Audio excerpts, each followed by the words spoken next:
জয়া বচ্চন একদিকে অমিতাভ বচ্চনের স্ত্রী, একদিকে একদম সক্রিয় রাজনৈতিক ব্যক্তিত্ব, আর তার সাথে বলিউডের একসময়ের নামকরা অভিনেত্রী। অভিষেক বচ্চনের মা, ঐশ্বর্য রায় বচ্চনের শাশুড়ি।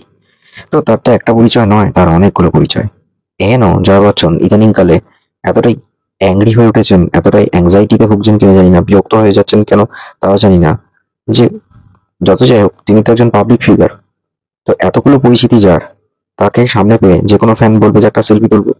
হয়তো কখনো কখনো তাকে না জানিয়েই তোলা হয়ে উঠবে, হয়তো কখনো পারমিশন না নেওয়াতে তিনি যে ক্ষেপে গিয়ে এরকম ধাক্কা মারতে পারেন একজন বয়স্ক মানুষ হয়ে, সেটা কাম্য নয়, সেটা কাঙ্ক্ষিত নয়।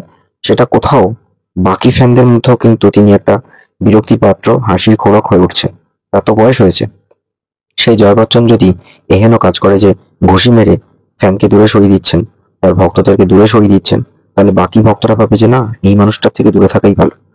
আর একবার যদি ভক্তরা কোনো পাবলিক ফিগারের থেকে দূরে সরে যায়, তাহলে সে কিন্তু পাবলিক ফিগার থাকে না, তার জনপ্রিয়তা কমবে। বয়স বাড়ছে মানলাম, হয়তো নানা রকম দুশ্চিন্তা, বয়সজনিত নানা রকম সমস্যা, অ্যাংজাইটি, এগুলো আসতেই পারে। কিন্তু তাই বলে তো সবার সাথে হেসে খেলে কথা বলাটা উচিত। হ্যাঁ, বলতেই পারেন যে আপনি কি আমার পারমিশন নিয়েছেন, পারমিশন নিয়ে তুলুন, সেটা নয় মানলাম যে সেই ভক্তের দোষ। কিন্তু রিসেন্টলি একটা ক্লিপিংস যেভাবে সোশ্যাল মিডিয়াতে ভাইরাল হয়েছে, তাতে মানতেই হচ্ছে যে জয়া বচ্চন কিন্তু ইদানিংকালে বড়ই বিরক্ত। তার ধারে কাছে কেউ ঘেঁষলেই তিনি এমন একটা আচরণ করছেন, বাবা আপনি দূরে থাকুন। ইনফ্যাক্ট যেহেতু তিনি একজন এমপি, তো আরেক এমপি অভিনেত্রী কঙ্গনা রানাউত তিনিও বলেছেন যে আমি অনেক মানুষকে দেখেছি, কিন্তু এনার মতো বিটকেল, এনার মতো খিটকেল, এনার মতো বিরক্তিকর ঝগড়ে পার্সন আমি কম দেখেছি। যে সবসময় যেন ক্ষেপে রয়েছে, যে সবসময় লোকের সাথে খারাপ ব্যবহার করছে, সবসময় যেন চিড়চিড়া হয়ে রয়েছে, খিটখেল হয়ে রয়েছেন, খাড় খেয়ে রয়েছেন। आप बोलिए। Either you speak or I will speak. When a woman speaks, I never interrupt. So please mind your tongue. Priyanka, don't control me. Priyanka, don't control me. কিছুদিন আগে একটা পার্টিতে দেখা গেছিল যে কঙ্গনা রানাউত গেছেন আর জয়া বচ্চনও গেছেন। কঙ্গনা রানাউত জয়া বচ্চনকে দেখে এমন একটা এক্সপ্রেশন দিয়েছিলেন, মানে তিনি যেন বলেন না যে ভেতর থেকে বিরক্ত, তাকে দেখলেই যেন তার ফেস এক্সপ্রেশন পাল্টে যায়, যে কোনো পরিস্থিতি, যে কোনো স্থান কাল পাত্রতেই হোক না কেন। তাই তিনি সেই জায়গা থেকে সরে গেছেন যাতে তার এক্সপ্রেশনটা অন ক্যামেরাতে মিডিয়ার সামনে না আসে। এতটাই বিরক্ত তিনি এই জয়া বচ্চনের উপরে।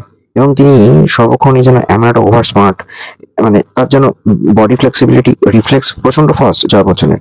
কিন্তু তারপরও তিনি মিডিয়া বলুন বা যে কোনো ভক্ত বলুন, সামনে গেলেই তিনি এমন একটা হয়ে রয়েছেন, জানি না তার কিসের এত বিরক্তি, তার কিসের এত সর্বক্ষণ একটা দাম্ভির্য বা একটা একটা অহংকার রয়েছে। সেটা কিন্তু কখনোই অমিতাভ বচ্চনের ক্ষেত্রে দেখা যায় না। অমিতাভ বচ্চনের কিন্তু বয়স হয়েছে, কিন্তু আজও তিনি সবার সাথে একটা বিনয়ী, একটা শ্রদ্ধার সহকে সবার সাথে সুন্দর ব্যবহারটা রেখে চলেছেন। হ্যাঁ, তিনি নিজেও স্বীকার করেন বয়স বাড়ছে, কখনো কখনো তিনি বিরক্ত হয়ে যান, বাট তিনি সেটাকে ম্যানেজ করার চেষ্টা করেন। তাই আমি এটা মনে করি, যে বা যারা যাদেরকে পাবলিক ফিগার বা জনপ্রিয়তার শীর্ষে তুলে নিয়ে যায়, সেই ভক্তদের কখনোই এরকম বিরূপ আচরণ করতে নেই ভক্তদের সাথে। তাতে তারা কিন্তু ব্যথিত হয়। আর সেই ভক্তরা যদি একবার পাবলিক ফিগারদের থেকে দূরে সরে যায়, তাহলে তাদের জনপ্রিয়তাও কিন্তু শেষ হয়ে যায়। দেখতে থাকুন বং স্টোরিজ।